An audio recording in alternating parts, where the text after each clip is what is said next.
Well mga kapupong, muling bumalik si Manny Pacquiao sa isang pamilyar at makasaysayang lugar sa kanyang boxing journey nang bisitahin niya si Freddie Roach sa Wildcard Gym sa Los Angeles. Ang simpleng pagbisita ay nauwi sa isang makabuluhang sandali ng muling pagkikita ng dalawang taong matagal nang magkasama sa mundo ng boxing. Sa pagdating ni Pacquiao sa gym, sinabi ni Freddie Roach na hindi niya inaasahan ang naturang pagbisita, ngunit labis niya itong ikinatuwa. Ayon sa kanya, isang malaking sorpresa ang muling makita ang dating world champion sa lugar na naging bahagi ng maraming taon ng kanilang training at paghahanda para sa mga laban sa boxing. Makikita sa kanilang muling pagkikita ang kasiyahan at respeto sa isa't isa. Ang Wildcard Gym mga kapupong ay matagal nang kilala bilang isa sa mga pinakabantog na training facilities para sa boxing sa Los Angeles. Dito dumaan si Pacquiao sa maraming mahahalagang yugto ng kanyang career. Sa lugar na ito rin siya humasa ng kanyang kakayahan at mas lalo pang umangat sa international boxing scene sa tulong ni Roach bilang kanyang trainer. Sa loob ng gym, naging magaan at puno ng alaala ang kanilang pag-uusap. Sa halip na formal na talakayan, mas nangingibabaw ang pagbabalik tanaw sa mga nakaraan nilang training sessions, mga paghahanda bago ang malalaking fights, at mga panahong halos araw-araw silang magkasama sa ensayo. Ang simpleng usapan ay naging daan upang muling sariwain ang kanilang pinagsamahan sa loob ng maraming taon. Ibinahagi ni Roach mga kapupong na ang pagbisita ni Pacquiao ay nagbigay sa kanya ng saya at emosyonal na sandali dahil muling nabuhay ang mga alaala ng kanilang teamwork noong kasagsagan ng career ng Filipino boxing icon. Para sa kanya, si Pacquiao ay isa sa mga pinaka-dedicated na atleta na kanyang nahawakan bilang trainer. Si Pacquiao naman ay nakitang relaxed habang nasa gym. Para sa kanya, ang pagbabalik sa Wildcard Gym ay hindi lang simpleng pagdalaw, kundi isang paraan ng pag-alala sa lugar na naging malaking bahagi ng kanyang tagumpay sa boxing. Maraming importanteng laban sa kanyang career ang pinaghandaang mabuti sa naturang gym, kaya't may espesyal na koneksyon siya rito. Ang mga larawang kuha sa kanilang muling pagkikita ay agad na kumalat sa online platforms at umani ng atensyon mula sa mga tagahanga sa buong mundo. Marami ang natuwa at naantig dahil muli nilang nakita ang dalawa na magkasama sa lugar kung saan nabuo ang ilan sa mga pinakakilalang sandali sa boxing history. Para sa maraming fans mga kapupong, ang reunion ni Pacquiao at Roach ay nagsilbing paalala ng isang matagumpay na partnership na tumagal ng maraming taon. Ang kanilang samahan ay naging simbolo ng dedikasyon, tiwala at teamwork sa sports. Hindi man sila aktibong magkasama sa training ngayon, nananatili ang respeto at pagkakaibigan sa pagitan nila. Anyway, mga kapupong, ang pagbisita ay hindi tungkol sa bagong laban o anumang anunsyo, kundi isang tahimik ngunit makabuluhang pagbabalik sa pinagmulan ng maraming tagumpay. Sa simpleng pag-upo, pag-uusap at pagbabalik tanaw, naipakita ni Pacquiao at Roach na ang tunay na ugnayan sa sports ay hindi basta nawawala kahit lumipas ang maraming taon. Ang kanilang muling pagkikita sa Wildcard Gym ay nagsilbing buhay na alaala ng isang makasaysayang partnership sa boxing na patuloy na inaalala at pinahahalagahan ng mga tagahanga hanggang ngayon.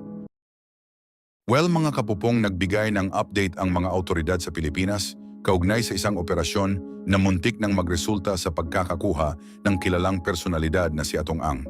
Ayon kay John Vic Remulla, muntik nang maging matagumpay ang kanilang plano, ngunit hindi ito tuluyang naisakatuparan dahil sa ilang pangyayaring hindi inaasahan.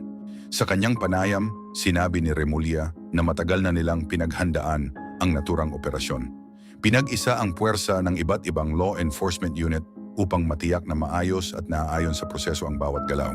Gayunpaman, sa mga oras na dumating ang grupo sa target na lugar, wala na roon si Ang, na naging dahilan kung bakit hindi nila agad naipatupad ang susunod na plano.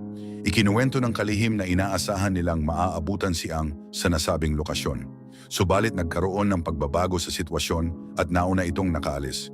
Bagamat walang naganap na tensyon o kaguluhan sa lugar, malinaw na ipinakita ng pangyayari ang hirap sa ganitong uri ng operasyon. Lalo na kung may posibilidad na may nakakaalam ng mga galaw ng mga awtoridad. Ayon pa sa mga opisyal, bahagi ito ng mas malawak na plano ng pamahalaan upang tugunan ang ilang isyong kasalukuyang iniimbestigahan. Iginiit nila na ang kanilang mga ginagawa ay dumadaan sa tamang proseso at nakabatay sa umiiral na batas. Sinabi rin ni Remulla na nananatili ang kanilang paninindigan na walang sinuman ang lampas sa pananagutan. May ilang ulat na nagsasabing maaaring may nakaalam ng mas maaga tungkol sa operasyon, dahilan upang makaalis agad si Ang.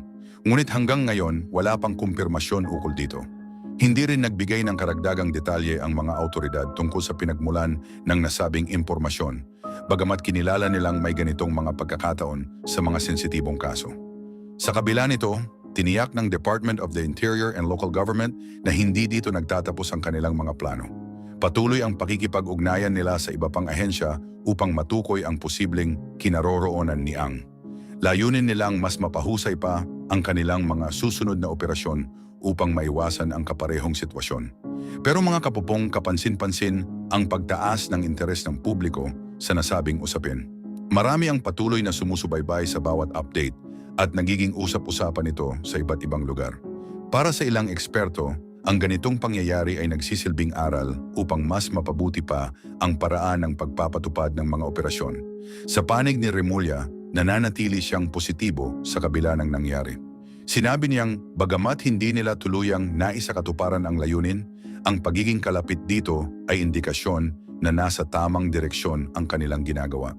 Dagdag pa niya, mahalagang ipakita sa publiko na gumagana ang sistema at may mga konkretong aksyon ang pamahalaan. Nagpahayag din ng suporta ang ilang lokal na opisyal na nagsabing mahalaga ang maayos na koordinasyon sa pagitan ng pambansa at lokal na pamahalaan. Ayon sa kanila, ang ganitong klaseng pagtutulungan ang susi upang mapanatili ang kaayusan sa bansa. Sa ngayon mga kapupong, patuloy ang paghahanda ng mga autoridad para sa mga susunod na galaw.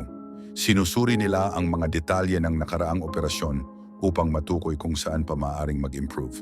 Kabilang dito ang mas maingat na paghawak ng impormasyon at mas tamang timing ng kanilang mga aksyon. Hinikayat din ni Remulla ang publiko na manatiling mapagmatyag at makiisa. Ayon sa kanya, mahalaga ang suporta ng komunidad upang maging matagumpay ang mga ganitong plano. Bagamat hindi lahat ng detalye ay maaaring ibahagi, tiniyak niyang ginagawa ng pamahalaan ang lahat upang maisulong ang kanilang layunin. Well mga kapupong, ipinapakita ng pangyayaring ito ang patuloy na pagsisikap ng mga autoridad na ipatupad ang batas. Bagamat may mga hamon, nananatiling determinado ang pamahalaan na ipagpatuloy ang kanilang mga plano hanggang sa makamit ang inaasam na resulta.